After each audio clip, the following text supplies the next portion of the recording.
3 دهه بدون باران سپری شده بود. دشت‌های حاصلخیز پارس دیگر همانند کویر نمکین لوط نابارور شده بودند. چند تیر از تخت جمشید پرتاب شد. سرزمین پارس توسط کوشانیان، جنگجویان خونخوار شرقی، مورد حمله قرار گرفته بود.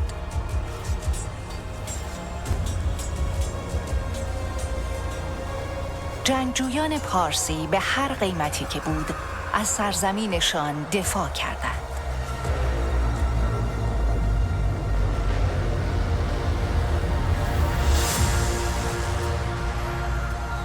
اردشیر قهرمانانه مقاومت کرد، ولی نیروهایش یکی پس از دیگری بر زمین افتادند. آناهیتا آخرین جنگجویانش را به زمین نبرد خواند.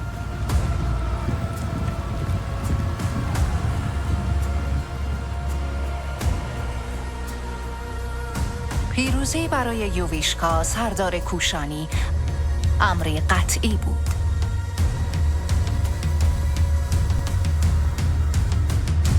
تا اینکه تاریخ مسیری متفاوت در پیش گرفت. 7 جنگجوی گارد جاویدان بهترین مبارزان سرزمین بودند.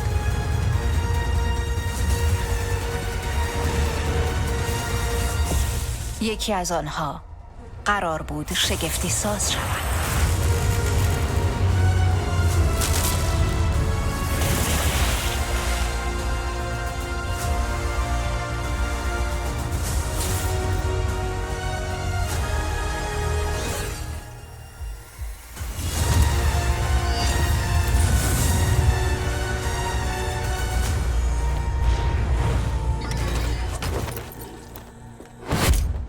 گارد جاویدان به پیش!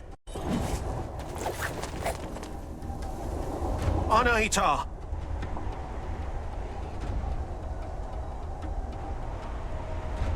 نگران من نباش، مشکلی برام پیش نمیاد. تخت جمشید رو نجات بده، برای همین آموزشت دادم. میرم به سربازای زخمیم کمک کنم. یا بریم سارگون.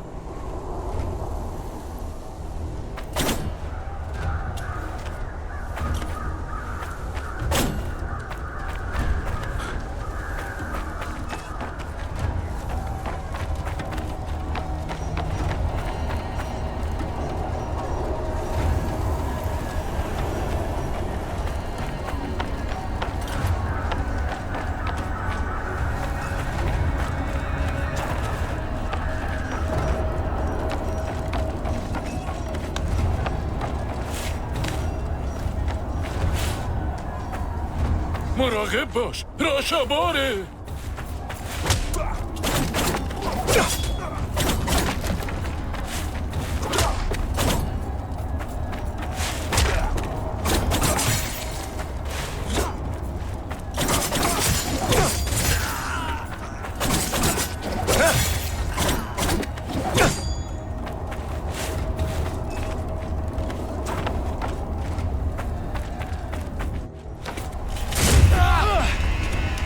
هیچ کدوم از شما اینجا رو زنده ترک نمی کنند.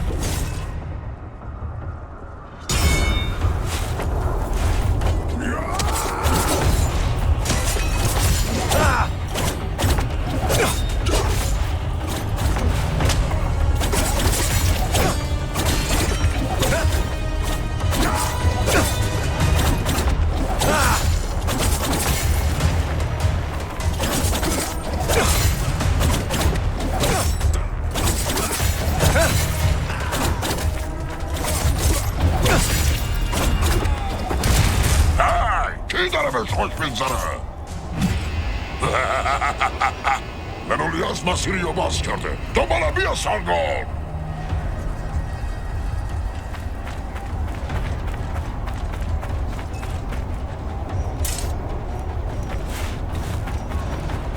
باران آتش بدو سارگون. باید اون کماندار کوشانی رو شکست بدی. بسپرش بدم.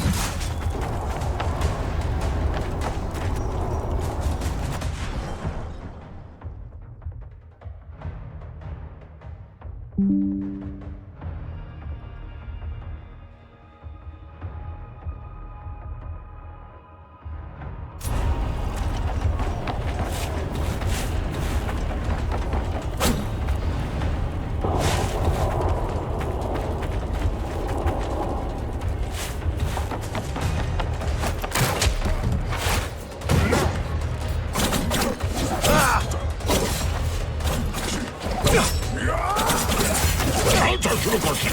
اصلا من دست و پا گرفته میشم، بلکه بتونی به پای من برسی.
مراقب باش سارگون.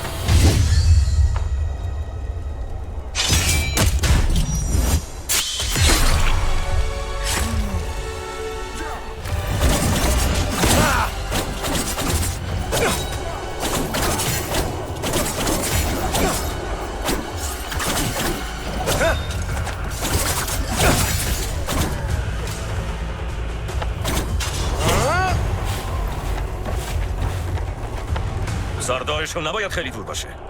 بذار من حلش کنم. اینو بگیر، ممکنه لازمت بشه.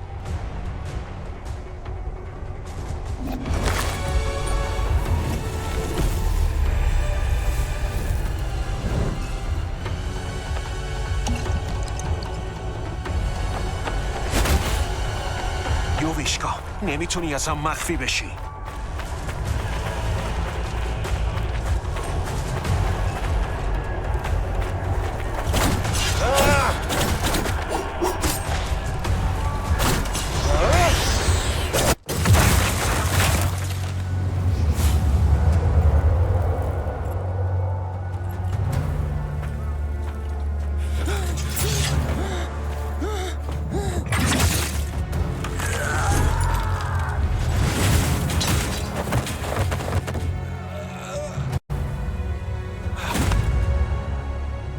چطور رشواری؟ زندگیت همینجا تموم میشه. نه اگه اول تو رو بکشم.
به سراغت اومده.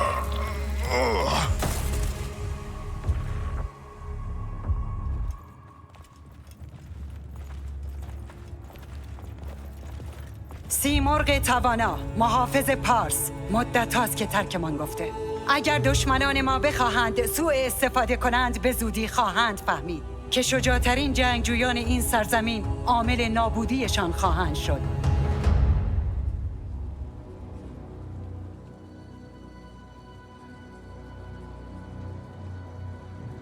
سی سال پیش پرنده مقدس سیمرغ شانه‌ام را نوازش کرد.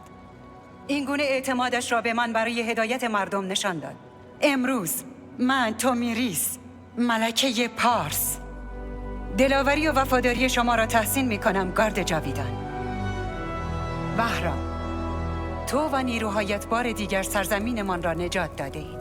غسان شاهزاده پارس. جلوتر بیا سرگان.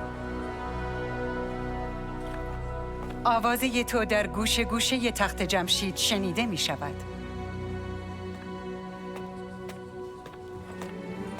این حمایل سلطنتی را به نشانه قدردانی از ما بپذیر. سارگان، راشابار، باد سیاهی که همه چیز رو در مسیرش نابود میکنه. من این لقب انتخاب نکردم. نگران نباش. من اصلا اهمیتی به اینجور خرافات نمیدم. باد با خودش دانه های خرمن های آینده رو هم میاره. واقعا از دیدن تو خیلی خوشحالم سارگان. ممنونم شاهزاده غسان. بیا القاب رسمی رو کنار بذاریم و در شرایطی کمتر رسمی با هم آشنا بشیم. هر طور تو بخوای غسان.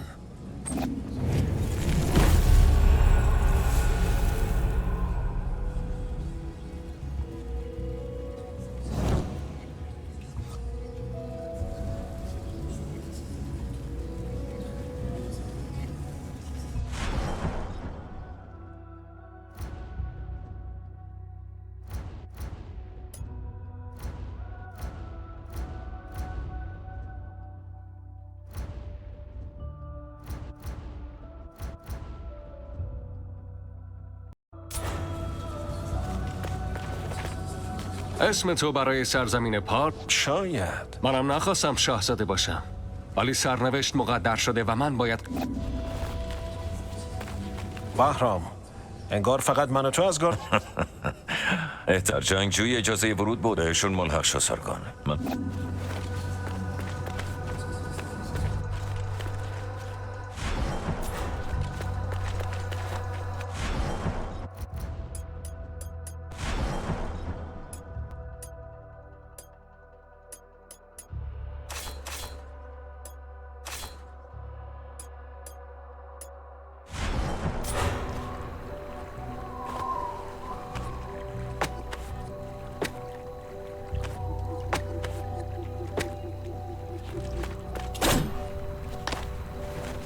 زنده باد حکومت.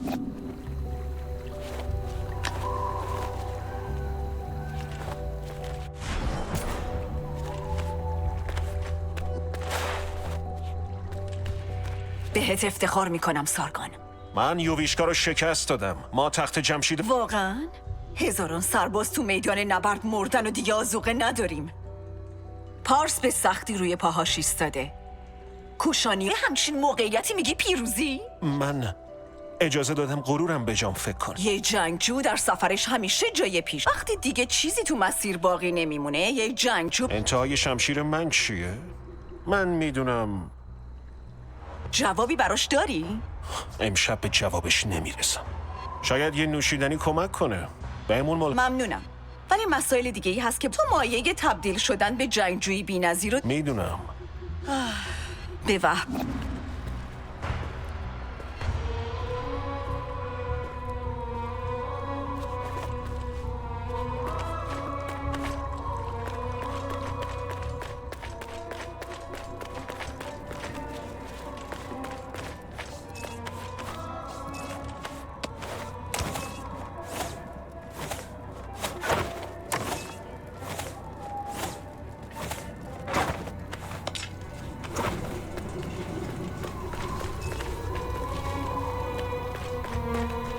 راست میگم. شاهزاده غسان ممکنه پسر من باشه.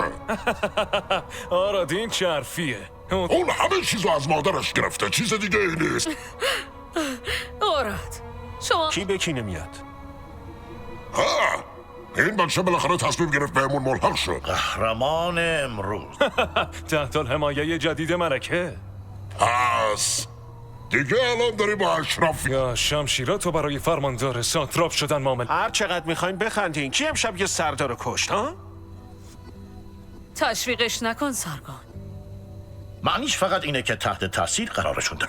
درست میگه. تحت تاثیر قرار گرفتیم. اگه میخوای یکم آرومتر صحبت کنی من همین است.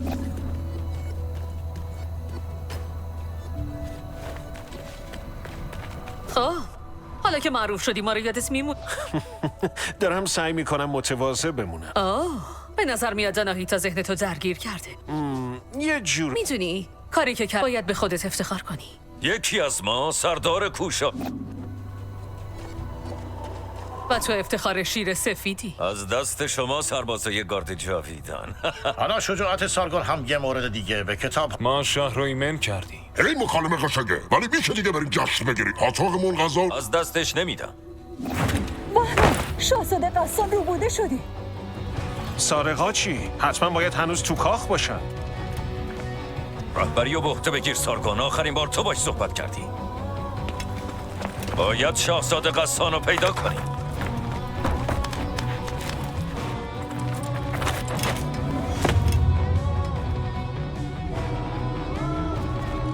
نگهبانان آناهیتا؟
آناهیتا، اینجا چه خبر شده؟ قصد کشتن تو نداشتم سارگون. خودتو درگیر نکن.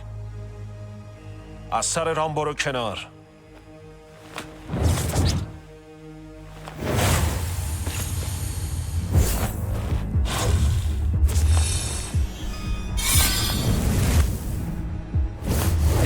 اون دیگه چی بود؟ تو هنوز بچه ای.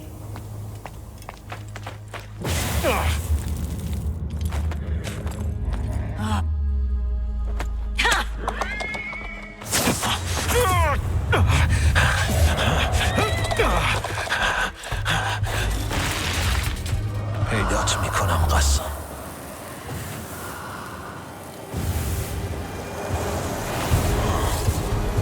اون پیچ و تاب شمشیر برای خود نمایی نبود.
آناهیتا چه خبره؟ سارگون، اون کی بود؟ گمونم آناهیتا رو دیدم. اونم درگیر این ماجراست؟ بله اون شکی توش نیست. بهرام، نیروهایت را جمع کن. برای پیدا کردن شاهزاده قسان به کوه قاف بروید. اردشیر و سربازانش در راهند. باید از هر کمکی شما رو ناامید نخواهیم کرد اعلی حضرت. برش گردانید. پسرم را برگردانید.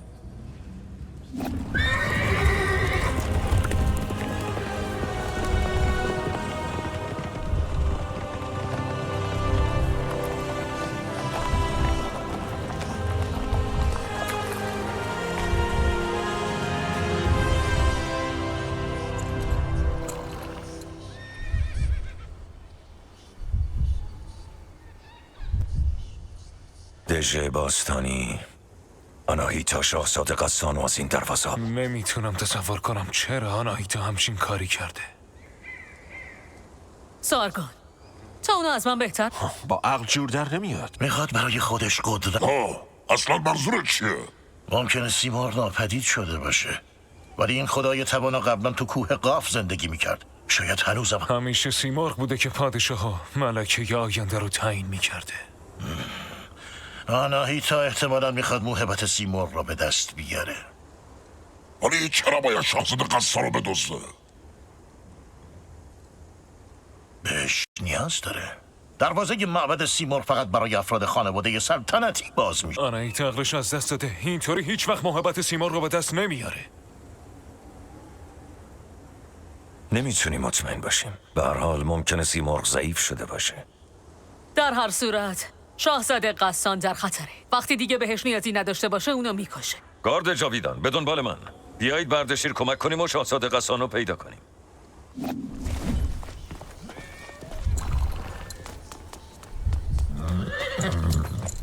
همینجا منتظر من باش. نگران نباش.